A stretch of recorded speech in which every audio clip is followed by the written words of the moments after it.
Hey, Father Taylor here on what might be considered a blustery, wintry December 19th. And this is your weekly EBlast. You might call it the Christmas edition. Before we get to scheduling, I want to talk to you about Christmas and giving and an opportunity that came to us this past week. You'll remember Bishop Dogo, Marcus Dogo. Some of you have traveled to Nigeria and have met him there. He's the one mostly involved with Kateri, but also some education projects. This past year, he came here and was often at our church to worship while he was working on a degree in peacemaking at University of Hartford. Uh, Upon his return, he realized how necessary that peacemaking degree was because they had another raid by a rival Fulani tribe had come in, and as they do is randomly kill people in a small town. So the bishop, of course, goes immediately there with his clergy, and they just try to take care of everything from having people Christian burial to taking care of families to providing for their needs to helping their houses get rebuilt. It's a very hands-on ministry that the bishops do in the region like Confanchan. This past week, we came to find out that the Dogos themselves, Nana and Marcus, were struggling to make ends meet for themselves in terms of things like buying food and for their household, as well as their kids' education. In Confanchan, the bishop's household is never just the bishop and his wife, and they go home for a nice lunch after service. Everybody who is in need of food goes to their house after the service for lunch. So Mrs. Dogo is often cooking for anywhere between 5 and 40 people. And now it turns out that the bishop, that they don't have enough quite for themselves. They're running short. I had known that the bishop does not draw a salary, meaning that he doesn't, as here, is on a certain pay scale for the Diocese of Connecticut. Here's the bishop's salary, and the payment for his retirement, and the payment for his benefits. That doesn't happen for Bishop Dogo. The money he receives from offering, he often reinvests in the people around him, people who are really in need. So the opportunity is this. We can help out this year, right now, by giving a financial gift to the Dogos.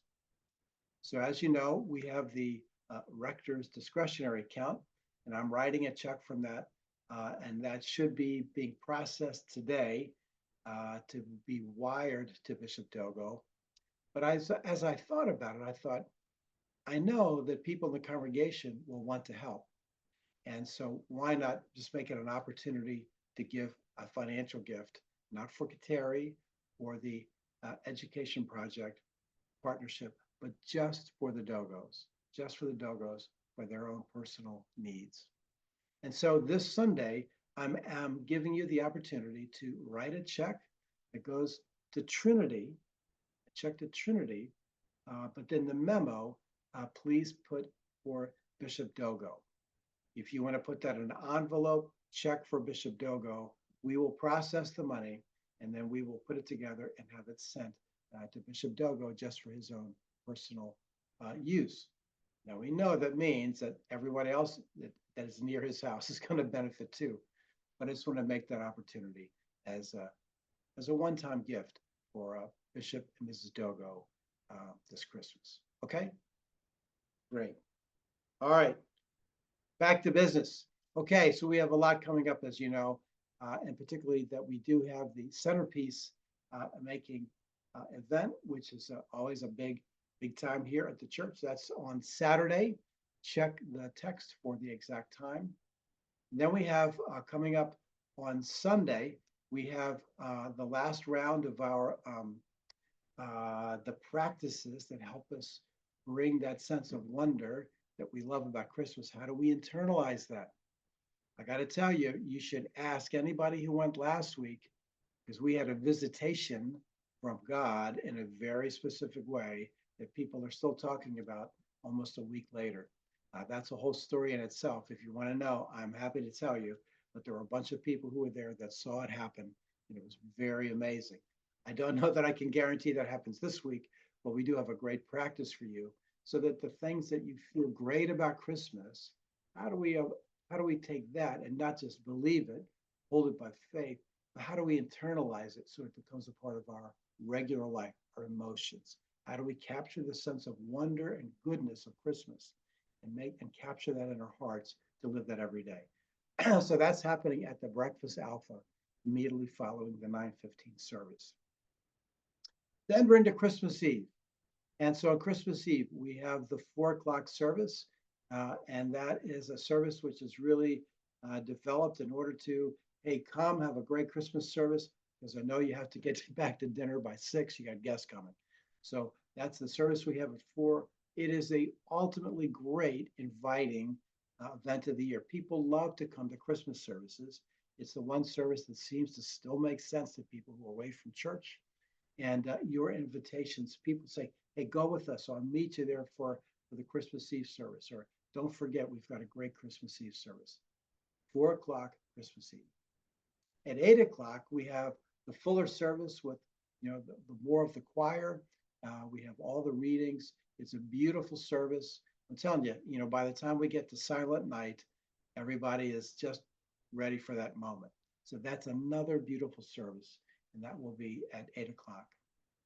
On Christmas Day, everybody goes home for Christmas, but we still have a very kind of a little more informal way to come and worship. My buddy Michael George is going to be there with his guitar.